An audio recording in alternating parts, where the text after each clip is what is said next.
운전을 하다 보면 이제 곳곳에서 이제 과속 방지턱을 만나게 됩니다. 사고 위험이 높은 곳에 그런 지역에 이제 강제적으로라도 속도를 좀 낮추게 만드는 것이죠. 골목이나 학교 앞이나 사람들이 많이 다니는 곳에 이제 스스로 이제 브레이크를 밟지 않으면 그 속도를 막 높이고 가다 보면 이렇게 갑자기 튀어나오는 뭐 아이라든가 또 내가 미처 상황 파악하지 못해서 발생하는 사고들이 있기 때문에 미연에 그거를 좀 방지하기 위해서 과속 방지턱을 만들어 놓습니다. 그렇게 되면 우리는 이제 앞에 과속 방지턱이 있으면 그걸 이제 부드럽게 넘어가기 위해서 속도를 일단 줄이게 되는 것이죠. 저도 이제 운전을 하면서 뭐 내비게이션에서 뭐 과속 방지턱이 있습니다, 아니면 제 눈으로 또 확인하게 되면 속도를 줄여야 된다는 생각과 함께 이 지역이 뭔가 좀 조심해야 되는 지역이구나라고 하는 것을 깨닫게 돼요. 저는 오늘 본문을 보면서 예수님 믿는 사람들이 이 세상에서 어쩌면 영적인 의미의 그 과속 방지턱의 역할을 하면서 살아가야 되지 않겠는가, 그런 생각을 하게 됐습니다. 여러분, 갈수록 세상이 어떤 스스로 마음의 속도를 줄이지 않아요.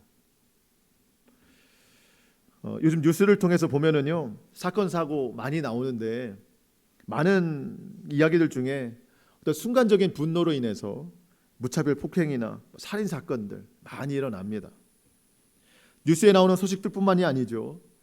우리 일상생활에서도 어떤 절제와 인내라는 브레이크를 밟지 않아 가지고 불거지는 다툼과 분열의 일들이 많습니다. 가정이나 직장이나 사람들과의 관계 속에서 이 분노와 혈기가 통제되지 않은 그 모습들 때문에 다툼이 되고 상처가 되고 고통이 크게 됩니다. 여러분, 지금도 그렇지만 성경의 표현대로라면 말세의 때, 주님이 가까이 오실 날이 되면은 이런 모습은 더 심각해진다는 거예요. 제가 그 말씀을 좀 읽어드릴 건데요, 디모데후서 3장 1절로 4절 말씀에 사도 바울이 디모데에게 이런 이야기를 합니다. 너는 이것을 알라. 말세에 고통하는 때가 이르러 사람들이 자기를 사랑하며 돈을 사랑하며 자랑하며 교만하며 비방하며 부모를 거역하며 감사하지 아니하며 거룩하지 아니하며, 여러분 이걸 좀 기억해 주세요. 거룩하지 아니하며 또 무정하며 원통함을 풀지 않는 거예요. 모함하며 절제하지 못하며 사나우며 선한 것을 좋아하지 아니하니라. 배신하며 조급하며 자만하며 쾌락을 사랑하기를 하나님 사랑하는 것보다 더한다. 이렇게 기록이 되어 있습니다. 앞으로 세대는 더욱 절제하지 못합니다. 더 사나워져요. 원통함을 풀지 못합니다. 조급해져요. 선한 것을 좋아하지 않습니다. 다 이해가 돼요. 세상의 모습이 그러니까 마지막 때가 될수록. 근데 제가 좀 이해가 안 됐던 것이 아까 제가 말씀드린 것 중에 거룩하지 아니하며, 이게 사실 이해가 좀 안 되더라고요. 거룩하지 아니하며, 여기 거룩함이라고 하는 것은 세상에 속한 말이 아닙니다. 거룩함은 구별된다는 뜻입니다. 구별된다. 예수님을 믿는 사람들이 세상과 구별되어 살아가는 것이 거룩함인데, 성경에 아까 뭐라고 말하죠? 거룩하지 아니하며. 그러니까 마지막 때가 될수록, 예수님이 다시 오시는 그때가 가까이 올수록 세상은 거룩하지 않습니다. 믿는 자나 믿지 않는 자나 구별되어 살지 않는다는 거예요. 구분하기 어렵다는 겁니다. 가까이 주님 오실 날이 가까워지면. 여러분, 이것이 예수 믿는 사람들에게 매우 정말 두려운 말입니다. 그리스도인들은 세상과 달라야 돼요. 구별되어야 돼요. 지금 우리가 계속해서 사사기를 보고 있는데 삼손은 나실인입니다. 구별되게 살라고 하나님이 태중부터 그를 선택해 구별해 주셨어요. 오늘 우리는 이 시대의 나실인 그리스도인입니다. 세상과 구별되어 살아가야 되는데 얼마나 구별되는가? 나는 이 내 마음의 속도를 밟기 위해서 얼마나 이 과속방지턱에 그 브레이크를 밟고 속도를 줄이면서 나가고 있는가? 이 세대는 절제하지 않아요. 참지 않아요. 온유하지 않습니다. 겸손하지 않아요. 그냥 마음의 속도를 내고 싶은 만큼 내며 사는 거예요. 그러니까 사건 사고가 많은 거예요. 그럴 때 누군가 강제적으로라도 브레이크를 밟게 하는 그런 온유와 절제, 인내의 삶을 실천해 나가야 되는 거예요. 그게 바로 이 시대의 그리스도인, 우리가 그 역할을 하면서 살아가야 된다는 겁니다. 물론 어렵죠. 여러분, 과속방지턱은 생명이 없죠. 그러니까 뭐 아무리 밟아도 아픔을 느끼지 않지만 영적 과속방지턱은 아파요. 누가 나를 밟고 지나가는 거예요. 얼마나 아프겠어요. 그렇지만 그런 절제와 인내 속에서 성령의 능력으로 그런 것을 참아갈 때 그 아픔이 내가 머무는 공동체 안에서 이제는 회복이 되고 치유가 되고 놀라운 하나님의 역사가 된다는 겁니다. 누군가 나에게 당연히 내가 분노할 수 있을 만한 그런 상황을, 그런 일들을 제공한다고 할지라도 그때 여러분, 우리가 말씀으로, 성령으로 마음의 속도를 늦춰야 돼요. 물론 분노를 제공하는 일들도 하지 말아야 됩니다. 그래서 우리는 두 가지를 힘써야 돼요. 다른 사람에게 분노를 제공하지 말자. 또 한 가지, 누가 나에게 그렇게 했을 때 나는 그것을 믿음으로, 말씀으로 참아낼 수 있어야 된다. 그 마음의 속도를 줄일 수 있어야 된다. 이것이 일상 중에 그리스도인의 거룩한 삶이라고 할 수 있는 겁니다. 그리스도인의 이러한 삶이 얼마나 중요했는지 예수님께서 십자가에 달리기 전에 하나님 앞에 마지막으로 기도를 부탁한 게 있어요. 마지막 기도 부탁.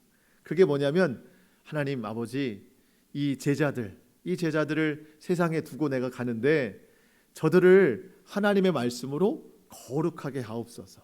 그러니까 저들이 이 세상과 똑같지 아니하고 구별되게 살게 하옵소서. 이게 예수님의 마지막 기도였어요. 요한복음 17장 17절, 그들을 진리로 거룩하게 하옵소서. 아버지의 말씀은 진리니이다. 하나님이 오늘 이 말씀을 우리에게 주시니까 이제 한 주간 동안 내가 영적 과속 방지턱의 삶을 살 수 있는 기회를 하나님이 많이 주실 거예요. 내 마음의 속도를 줄일 수 있는 시간들이 많아질 겁니다. 그러면 그때마다 하나님의 이 말씀을 통해서 우리가 거룩하게 살 수 있도록 말씀을 기억하고 그 말씀에 순종하는 저와 여러분 될 수 있기를 축복합니다. 오늘 말씀의 주제가 이거예요. 오늘 본문은 한마디로 세상과 전혀 구별됨이 없는 삼손과 이스라엘의 이야기입니다. 그럼에도 하나님은 이스라엘을 구원하시기 위해서 그들의 어떤 불의함까지도 사용하셔서 결국 이스라엘을 구원해 내시는 그런 이야기입니다. 자, 오늘 본문 말씀을 좀 살펴보겠습니다. 자, 1절입니다. 15장 1절. 얼마 후 밀 거둘 때에 삼손이 염소 새끼를 가지고 그의 아내에게로 찾아와서 이르되 내가 방에 들어가 내 아내를 보고자 하노라 하니 장인이 들어오지 못하게 하고. 자, 우리가 사사기 말씀 계속 이어가고 있는데요. 지난주 우리가 14장 말씀을 봤어요. 그러니까 시간적으로 봤을 때, 그러니까 삼손이 지난주에 결혼식 했어요. 본문 말씀을 보면 14장에서 이제 결혼식을 했으니까 결혼식을 하는 도중에 속된 말로 결혼이 완전히 망했어요. 망가졌어요. 축제의 장이 돼야 되는데 죽음의 장이 됐어요. 싸움터가 된 거예요. 삼손이 너무 기분 좋아가지고 수수께끼를 냈죠. 30명의 딥나 사람들에게. 도저히 맞출 수가 없어서 그 딥나 사람들이 삼손의 부인에게 당신이 가서 당신 남편에게 답을 얻어내라. 그렇지 않으면 당신하고 아버지를 불사르겠다. 이 겁먹은 그 아내가 삼손에게 일주일 동안 눈물 흘리면서 답을 알려달라 했더니 삼손이 알려줬죠. 그 아내가 딥나 사람들, 자기 동족들에게 가서 답을 알려줬습니다. 약속대로 옷을 한 벌씩 해줘야 돼요. 30벌을. 근데 어디가 돈 주고 사는 게 아니라 그 30벌을 얻기 위해서 그 딥나 사람 30명을 죽여야 되는 거잖아요. 30명을 죽이고 옷을 갖다가 줬어요. 삼손이 화가 났어요. 자기 아내에게도 화가 났어요. 자기 동족 편을 들었다 이 이야기죠. 내 편을 들지 않고. 그리고 좋아야 할 이 결혼식장이 죽음의 잔치가 된 거죠. 삼손이 화가 너무 많이 났습니다. 그래서 홧김에 결혼식장을 뛰쳐 도망간 거예요. 자기 아버지 집으로 도망간 거예요. 그랬더니 그 딥나 여인 삼손의 아내 아버지 장인이 저 사위 될 사람이 내 딸이 마음에 안 드나 보다. 그래서 도망쳐서 집으로 갔나 보다 해서 가자마자 그 결혼식에 참여했던 딥나 사람을 사위로 맞아들여서 이 딸과 결혼을 시킨 거예요. 여러분들 이해 안 되는 표정인데 저도 이해 안 되더라고요. 왜 이런 일들이 벌어지고 있는지. 그러다가 오늘 15절 1절 얼마 후에 삼손이 홧김에 집으로 돌아갔는데 감정을 풀고 나서 정신 차려보고 얼마 후에 다시 아내를 찾으러 왔습니다. 민망하잖아요. 손에 염소 새끼 한 마리 들고 왔어요. 선물이에요. 아내의 마음을 돌려보려고 하는 거예요. 내가 아내의 방에 들어가겠습니다 했더니 장인이 뭐라고 얘기해요? 안 된다. 이미 내 딸은 다른 사람과 결혼을 했다. 내 딸 둘째가 있는데 그 딸이 이쁘니 그 동생하고 결혼해라. 삼손이 여기서 화를 냅니다. 자기 마음대로 되는 게 없다는 거예요. 그리고 자기 허락 없이 자기 아내를 다른 남자에게 줬다는 거예요. 사실 잘못을 따지자면 삼손이 더 잘못한 거예요. 홧김에 뛰쳐나갔고 가면서도 결혼을 하지 않겠다는 의미를 비췄단 말이죠. 그래서 그 아버지가 자기 딸을 다른 남자에게 줬는데 이렇게 벌어진 상황에 대해서 화가 나는 겁니다. 그 삼손이 그래서 뭐라고 얘기하냐면 내가 이 상황에서 화를 내는 것은 내게 전혀 허물이 없는 거다. 나는 정당하게 이제부터 화를 내겠다. 3절 말씀이에요. 삼손이 그들에게 이르되 이번은 내가 블레셋 사람들을 해할지라도 그들에 대하여 내게 허물이 없을 것이니라 하고. 자, 여러분 이제부터 과속방지턱이 없는 과속의 시대가 막 열리는 겁니다. 무법한 도로를 막 달리는 거예요. 이제부터 내가 블레셋 사람들을 해할지라도 나에게 잘못이 없다. 당신들이 잘못했으니 난 정당하게 당신들에게 복수하겠다. 나에게는 허물이 없다. 이렇게 이야기를 합니다. 하면서 복수가 펼쳐지는데요. 4절부터 이제 쭉 복수가 나오는데 저는 이 4절이 성경에 있는 모든 구절들 중에 제일 이해가 안 돼요. 믿어지지가 않아요. 뭐 예수님이 부활하신 거, 물 위를 걸어가시는 거, 죽은 자를 살리신 거 다 믿어지거든요. 이 4절은 믿어지지가 않아요. 4절 말씀 보시겠습니다. 삼손이 가서 여우 300마리를 붙들어서 그 꼬리와 꼬리를 메고 회를 가지고 그 두 꼬리 사이에 한 회를 달고 5절 회에 불을 붙이고 그것을 블레셋 사람들의 곡식밭으로 몰아들여서 곡식단과 아직 배지 아니한 곡식과 포도원과 감람나무들을 사른지라. 여러분 사람이 여우 한 마리를 잡을 수 있을까요?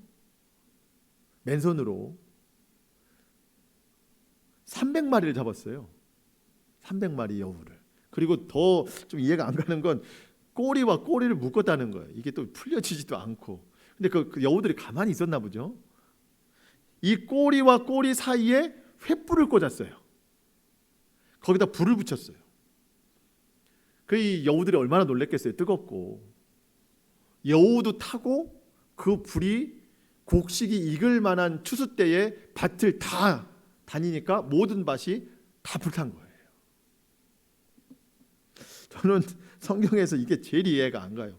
어떻게 여우를 잡았으며 300마리를 잡았고 150쌍이 된 거잖아요. 2마리씩 묶었으니까. 얘들은 왜 가만히 있었으며.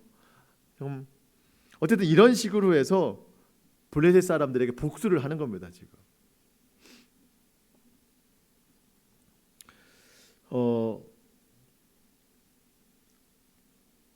잘못을 따지자면 삼손이 더 잘못한 거예요. 근데 블레셋 사람들의 반응을 보고 삼손이 이제 이렇게 블레셋 사람들의 모든 곡식을 다 불태워 버렸습니다. 여러분 하나님은 왜 이런 일들을 진행시킬까요? 지금 블레셋에 유다 백성들이 40년 동안 고통받고 있어요. 그 고통 중에 하나님이 이스라엘을 구원하시는데 이 삼손의 이러한 미성숙한 행동, 이런 모습을 가지고 이스라엘을 구원하고자 하시는데 이런 행동들을 통해서 자꾸만 블레셋을 건드리는 거예요. 지금 하나님 그걸 허용하시는 겁니다. 그럼 블레셋은 잘못이 없는데 삼손이 건드려서 블레셋에게 잘못을 만들게 하시는 건가? 그런 것이 아닙니다. 여러분 블레셋은 하나님을 대적하는 민족이었어요. 또 이스라엘을 압제하는 민족이었습니다. 악한 거예요. 죄예요. 근데 그러한 고난의 시간을 보내면서도 이스라엘은 40년 동안 하나님께 부르짖지 않았어요. 하나님께 도움을 요청하지 않았습니다. 하나님을 주인으로 섬기지 않아요. 그러니까 지금 블레셋이나 이스라엘이나 모두 다 죄로 가득한 겁니다. 여러분 심지어 뭐라고 얘기하냐면 이스라엘이 우리의 주인은 블레셋입니다 라고 이야기를 해요. 그러니까 블레셋과 이스라엘이 지금 딱 하나로 완전히 붙어 있는 겁니다. 붙어 있는 거예요. 이 틈이 없어요. 그러니까 죄와 죄가 만나니까 완전히 본드로 붙여놓은 것처럼 딱 붙어 있는 거예요. 여러분 우리가 뭐 물건을 봉지에 담으려고 봉지를 뜯었는데 이게 잘 안 펴질 때 있잖아요. 그 사이에 물건을 집어넣어야 되는데 그것처럼 지금 너무 붙어 있는 거예요. 그래서 하나님께서 블레셋과 이스라엘이 너무 죄로 붙어 있으니까 이스라엘이 죄가 죄인지도 몰라요. 블레셋에게 고통 당하고 있는데 그 고통인지도 몰라요. 그래서 그 틈을 여시는 거예요. 봉지를 열어야 물건을 담듯이 그 틈을 여는데 삼손을 통해서 그 일을 하시는 겁니다. 그래서 앞서 지난주에 14장 4절에 보면 삼손이 틈을 타서, 그러니까 블레셋과 이스라엘의 틈을 열어서 이스라엘로 하여금 블레셋이 우리를 고통 주고 있구나, 죄를 짓고 있구나를 알게 하시고, 블레셋도 이스라엘과 내가 더 대적을 해야 되겠다 해서 전쟁을 일으키시려고 이 삼손을 통해, 브리함을 통해 이런 일들을 이루어 나가고 계신다는 겁니다. 서로 대적의 관계를 만드는 거예요.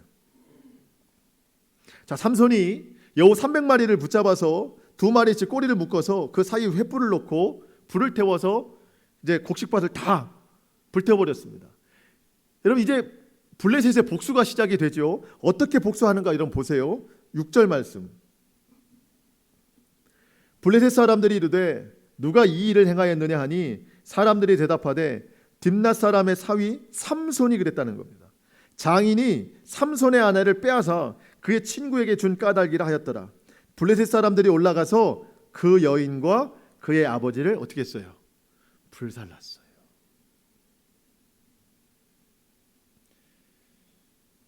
뭐 삼손이 한 행동이나 블레셋 사람들이 한 행동이나 뭐 다르진 않는데 어쨌든 사람을 불사르는 것은 정말 더 큰 악한 행위죠. 브레이크가 없어요. 이번 이제 또 복수가 시작됩니다. 이번에 누구의 복수예요? 이제는 삼손의 복수입니다. 7절 하반절. 내가 너희에게 원수를 갚고야 말리라 하고 8절.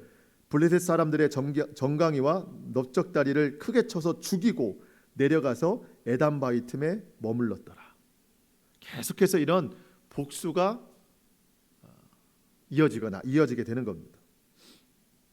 삼손은 나실인입니다. 구별되라고 하나님 불러주신 거예요. 전혀 구별됨이 없죠. 더하면 더했지 덜하지 않습니다. 이 시작은 삼손의 잘못입니다. 홧김에 뛰쳐나간 거예요.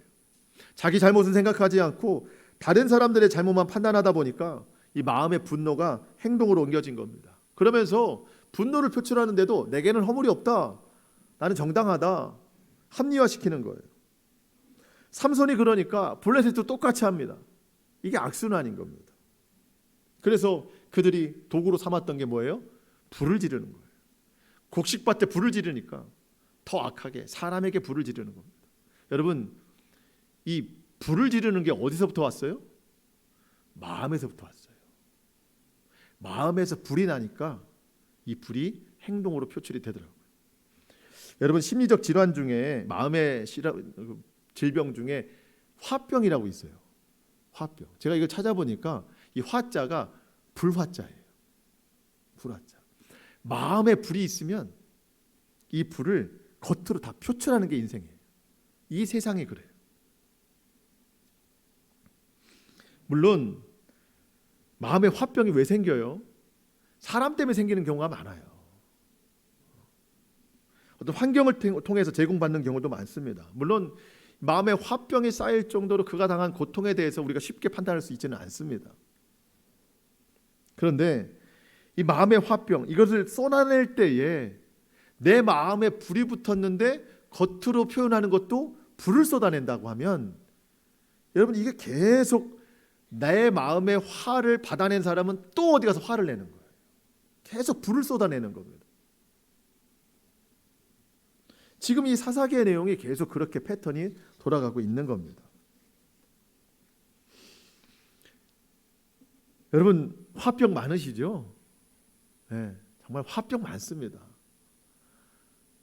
가정에서도 화병이 있고 직장에서도 화병이 있고 사람들 만나도 시대를 보고 세상을 봐도 이 화병이 많습니다. 제공되는 것들이 있어요. 환경이 그렇고 상황이 그렇고 누가 나에게 분노나 화, 혈기를 제공하는 경우도 많이 있습니다. 여러분 그런데 세상이 다 그렇게 돌아간다고 해도 누군가는 방지턱이 되어야 되잖아요.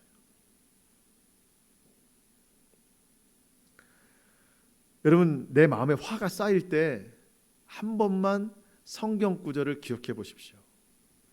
감당할 시험만 내게 허락하신다. 감당치 못할 시험은 내게 허락하지 아니하신다. 지금 내 마음에 화가 쌓여도 하나님은 나와 함께 하시고 이걸 극복할 수 있는 힘을 반드시 주신다.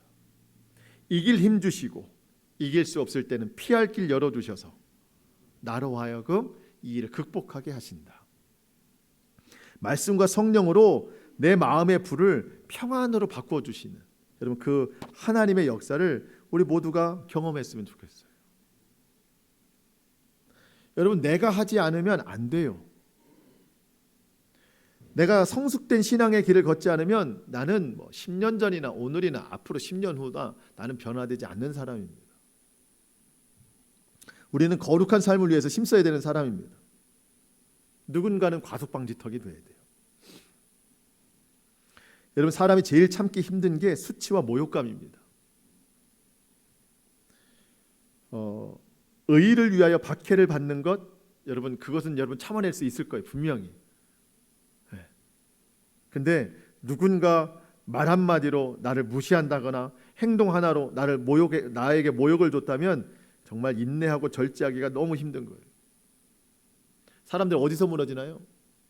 말 한마디에 무너지는 거예요. 여러분들 1년 어디 선교 갔다 오세요. 그럼 여러분 가실 수 있을 거예요. 근데 누군가 나한테 오늘 말 한마디 한다. 그럼 다 무너져요. 지난주에 삼손이 맨손으로 사자 한 마리를 그냥 찢었다고 성경 나오잖아요. 뭐에 넘어졌어요? 작은 꿀 하나에 넘어졌어요. 꿀.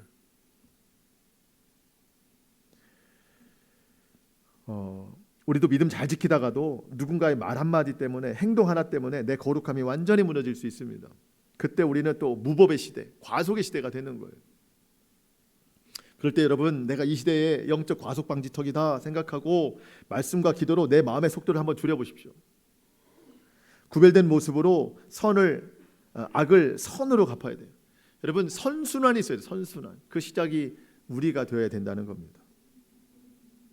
힘든 일이죠.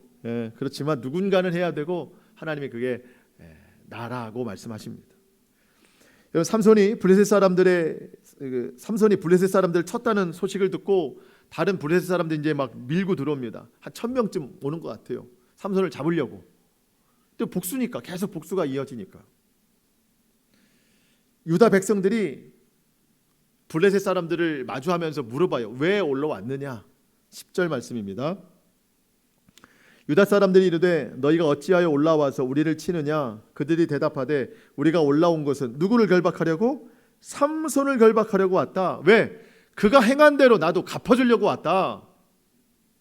한 1000명쯤 온 것 같아요. 이따 보니까. 여러분 블레셋 사람들은 삼손을 두려워하고 있습니다. 그래서 삼손이 여우 300마리를 붙잡아가지고 밀밭을 다 불사질렀을 때 삼손에게 공격 못하고 그의 아내와 장인을 죽였던 거예요. 삼손이 두려워서. 지금도 한 1000명쯤 올라왔어요. 삼손을 결박하려고.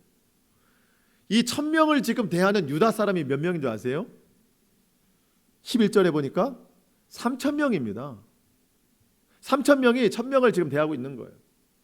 그리고 이 3000명 우리 편에는 삼손이 있습니다. 저들이 두려워하고 있는. 자 그러면 저들이 삼손을 두려워하고 있구나. 우리가 삼손과 함께 힘을 합하여서 우리를 40년 동안 고통에 빠뜨린 저 블레셋 사람들을 이번 기회에 쳐서 이기자라고 힘을 내야 되는 건데 엉뚱한 반응을 보이고 있어요 지금. 여러분 11절 말씀 보실까요? 11절. 유다 사람 3,000명이 에담 바이툼에 내려가서 삼손에게 묻습니다.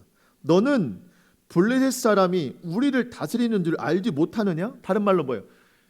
야, 블레셋이 우리 주인인데 네가 블레셋 사람들의 자꾸 그 감정을, 분노를 건드리면 어떻게 하느냐?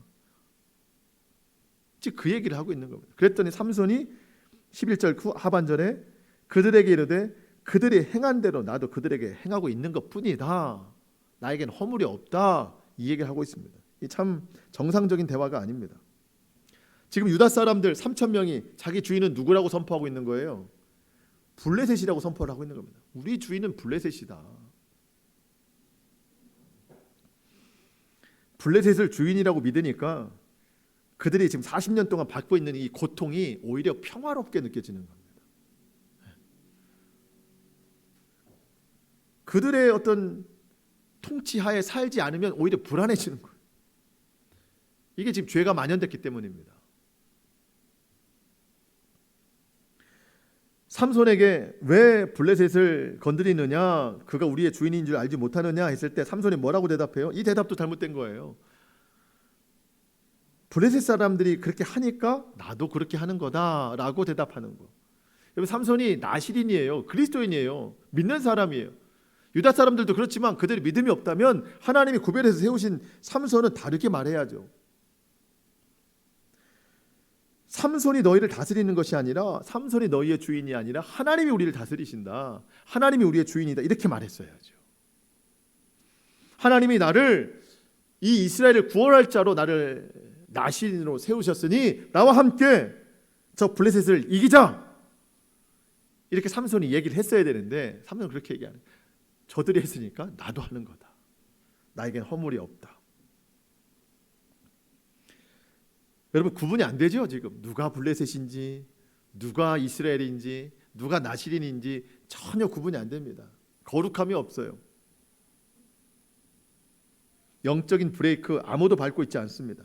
자기 소견에 오른 대로, 자기 눈에 오른 대로 판단하고 행동하고 있습니다. 하나님이 이런 상황 가운데 누구에게 소망을 두시겠어요? 여러분 블레셋에게 소망을 두시지 않습니다. 유다 백성들에게 소망을 두시는데, 그 중에서도 삼손에게 소망을 두시는데 전혀 구별됨이 없어요. 이게 이 시대 그리스도인 이 세상의 삶이라는 걸 보여주고 있는 겁니다. 자, 중요한 거, 여러분 무엇보다 지금 유다 백성들은 싸움의 대상이 누구인지 알지 못하고 있습니다. 유다 백성은 블레셋과 싸워야 되는데 삼손과 싸우고 있는 거예요. 삼손을 결박하고 있는 겁니다. 이게 얼마나 우스운 모양인지 모릅니다. 여러분 우리 싸움의 대상을 정확히 알아야 됩니다. 우리 싸움은 혈과 육에 관한 것이 아닙니다. 이 어둠의 세상 주관자들, 하늘에 있는 악한 영들, 공중 곳에 잡은 마귀 사탄과 우리는 싸워야 되는 거예요. 그래서 우리는 말씀과 성령으로 하나님의 전신갑주를 입어야 됩니다. 여러분 우리는 사람과 싸우는 게 아니에요. 다툼을 만드는 악한 영과 싸워야 되는 겁니다. 우리는 악한 영의 지배에서 벗어난 사람들입니다. 예수님 십자가로. 근데 지금 유다 사람들은 블레셋이 우리를 지배하고 있는 걸 모르냐라고 말하는데, 예수님 믿는 사람들도 여전히 사단의 지배를 받고 있는 사람들이 있어요.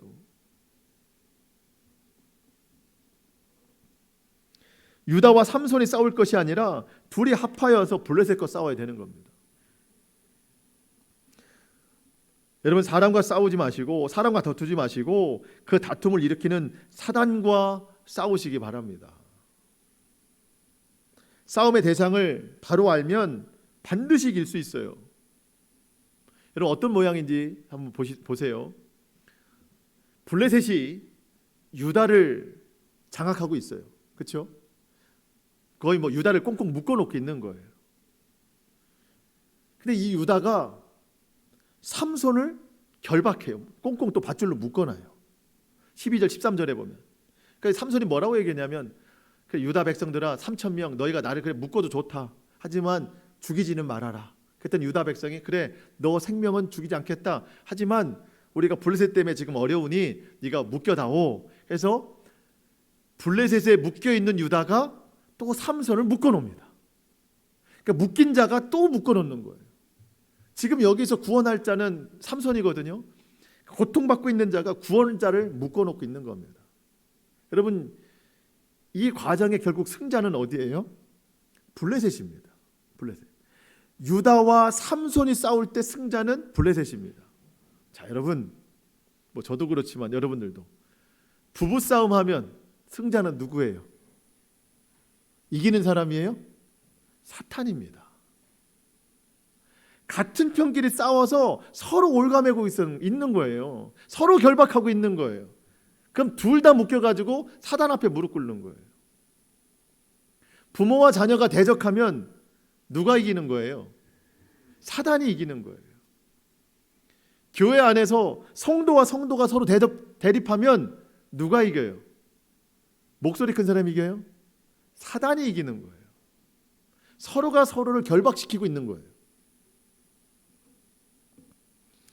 그래서 여러분, 싸움의 대상을 정확히 아셔야 된다는 거예요. 우리의 싸움은 혈과 육에 관한 것이 아닙니다. 사람과 싸우는 게 아닙니다. 가정에서도 마찬가지, 직장에서도 마찬가지, 교회에서도 마찬가지. 누구를 만나든지 여러분, 사람과 싸우려고 하지 마세요. 결국 그건 사단에게 승리를 주는 거예요. 그래서 여러분, 세상은 그렇다 할지라도 누군가는 과속 방지턱이 돼야 된다고요. 누군가는 강제적으로라도 마음의 속도를 줄이게 해야 된다고요. 그게 내가 해야 된다는 거예요. 그거를. 그렇지 않으면 유다가 삼손을 결박하는 이 우스꽝스러운 모습이 우리 가정에서도 일어날 수 있고 교회에서도 일어날 수 있다는 거예요. 내가 하면 하나님이 도와주십니다. 내가 먼저 순종하면 이 역사를 하나님이 보여주시는 거예요. 마지막으로 이 말씀 보고 마치는데요. 어쨌든 삼손과 유다 사람들은 정말 어리석습니다. 정말 불의해요. 그렇지만 하나님은 그러한 그들의 불의함 속에서도 이스라엘을 구원하시겠다고 약속을 이루어 나가고 계십니다. 자, 14절 말씀 보시겠습니다. 14절, 15장 14절. 삼손이 레이의 이름에 블레셋 사람들이 그에게로 마주 나가며 소리 지를 때에 여호와의 영이 삼손에게 갑자기 임하심에, 자, 지금 삼손은 유다 사람들 3,000명에 의해서 몸이 꽁꽁 묶여 있는 상태입니다. 밧줄로. 자, 그런데 그런 상태에서 블레셋 사람들 앞에 있는데 블레셋 사람들이 지금 삼손을 죽이려고 하잖아요. 소리 지르면서 이제 오고 있습니다. 그때 여호와의 영이 갑자기 삼손에게 임하심에 14절 후반절에 그의 팔 위에 밧줄이 불탄 삼과 같이 그의 결박된 손에서 떨어진지라. 갑자기 꽁꽁 묶였던 밧줄이 풀려진 겁니다.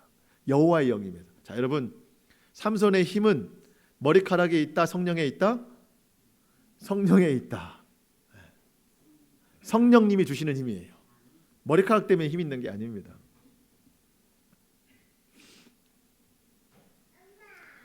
자, 갑자기 이게 풀려졌다고 하면 그 힘이 여호와의 영을 통해서 왔다는 걸 분명히 느껴야 됩니다.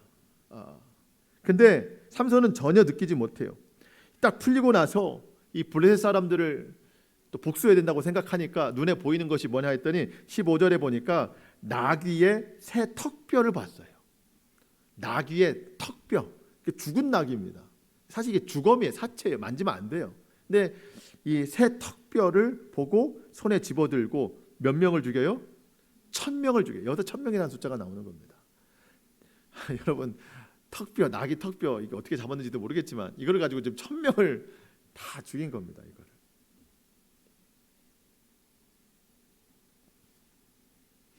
누가 이렇게 힘 주신 거예요? 성령님이 주신 거죠. 이 밧줄을 풀게 하신 여호와의 영이 나귀 턱뼈로 1,000명을 죽이게 하는 역사까지도 일어나게 한 겁니다. 그랬는데 삼손은 누가 했대요? 내가 했대요. 16절 보니까 내가 나귀의 턱뼈로 1,000명을 죽였다. 내가 했다. 자랑하는 거예요. 자랑하는. 어디에도 하나님의 이름이 없어요. 여러분, 나를 무너뜨리는 내 속에서 나오는 가장 강력한 내부의 적 중에 하나가 자랑이에요. 인정 욕심이에요. 자랑하고자 하는 사람은, 인정 욕심 있는 사람은요, 하나님을 찬양하지 않아요. 하나님께 감사하지 않아요. 내가 먼저예요. 내가 기준이 됩니다. 하나님의 영이 임해서 그랬겠다는 것을 지금 전혀 모르고 있어요. 자기 공로예요. 그래서 17절에 보니까 라맛 레히라고 이름도 전했어요. 내가 이 나귀 턱뼈로 1000명을 죽였다. 지명 이름을 전했어요. 기념하려고. 자기 공로 세우는 것이죠. 여러분, 그런데 사람이 하나님 앞에서 얼마나 나약하고 연약한 존재인지 나귀 턱뼈로 1000명을 죽였어도 물 한 모금이 없어서 갈증나 죽을 심정이라고 지금 삼손이 그렇게 고백하고 있는 겁니다. 여러분 18절 말씀 보실까요? 삼손이 심히 목말라 여호와께 부르짖으려되 주께서 주의 종의 손을 통하여 이 큰 구원을 베푸셨으나 이제야 이제 하나님을 얘기합니다. 내가 이제 목말라 죽어서 할례 받지 못한 자들의 손에 떨어지겠나이다 하니, 이게 인생이에요. 이렇게 연약한 것이. 우리가 여러분 뭐 큰 일을 이룰 것처럼 살고 뭐 영원히 살 것처럼 살아도 목마름 하나도 제대로 해결할 수 없는 것이 인생입니다. 진짜 목마른 것은 물이 아니라 영적인 목마름이에요. 이 사사시대 하나님의 말씀이 없어서 자기 소견에 옳은 대로, 눈에 보이게 좋은 대로 막 살아갑니다. 세상의 방식대로 살아가요. 그러니까 복수가 복수를 낳고 분노와 혈기에 대해서는 절제와 인내가 전혀 없습니다. 악순환입니다. 계속해서 무법한 시대예요. 이런 시대에 하나님 앞에 철저하게 낮아질 사람이 필요하다는 겁니다. 하나님 없으면 나는 아무것도 아니라는 것을 고백할 수 있어야 되는 거예요. 그래서 날마다 하나님 의지하고 하나님 말씀 따라 순종하면서 살아가야 되는 겁니다. 삼손이 하나님 앞에 간절하게 물을 좀 달라고 기도했더니 하나님께서 그의 기도를 들으시고 물이 솟아나게 하셨습니다. 19절 중반에 보니까 삼손이 그것을 마시고 이제야 정신이 회복되어 소생됐고 그곳 이름을 엔학고레라고 불렀어요. 부르짖는 자의 샘, 엔학고레. 여러분, 내가 나귀 턱뼈로 1000명을 죽였다. 라맛 레히. 나는 아무것도 아닙니다. 하나님이 주셔야 나는 물 한 모금도 마실 수 있는 사람입니다. 엔학고레. 여러분, 예수 믿는 사람들 중에서도요, 라맛 레히 이름 짓는 사람들이 굉장히 많아요. 주님이 하셨는데 다 내가 한 것처럼 자랑하는 사람 많아요. 주님이 원하시는 건 뭐예요? 엔학고레. 내가 부르짖으니 주님이 도와주신다. 주님만 나를 도와주신다. 이 외침이 더 많아야 된다는 거예요. 여러분, 이번 한 주간 동안 살아가시면서 곳곳에 라맛 레히 쌓지 마시고 엔학고레 부르짖으셔서 주님이 주시는 생명수 가운데 살아가시기를 축복합니다. 말씀을 마치겠습니다. 여러분, 이 시대 정말 무법한 시대, 속도를 줄이지 않아요. 마음의 속도를. 분노가 오면 오는 대로, 혈기가 나면 나는 대로, 폭발하면 폭발한 대로. 그러니까 뉴스가 많은 거예요. 누군가는 영적 과속방지턱이 돼야 됩니다. 누가 나에게 그렇게 했다면 내 마음의 속도를 먼저 줄여야 되는 겁니다. 악을 끊어야 선순환이 시작이 되는 겁니다. 나부터 해야 됩니다. 오늘 말씀 제목처럼 답답한 시대예요. 답을 알 수 없어요. 하나님이 이 세상을 볼 때도 답답하고 우리도 이 세상 보니까 답답하지 않습니까? 누군가는 답이 되어야 됩니다. 내가 그 답이 되는데 우리의 답은 구별됨, 세상과 다르게 사는 것. 이번 한 주간 동안 구별됨으로 이 세상에 답이 되는 저와 여러분의 삶이 될 수 있기를 주님의 이름으로 축복합니다. 기도하시겠습니다.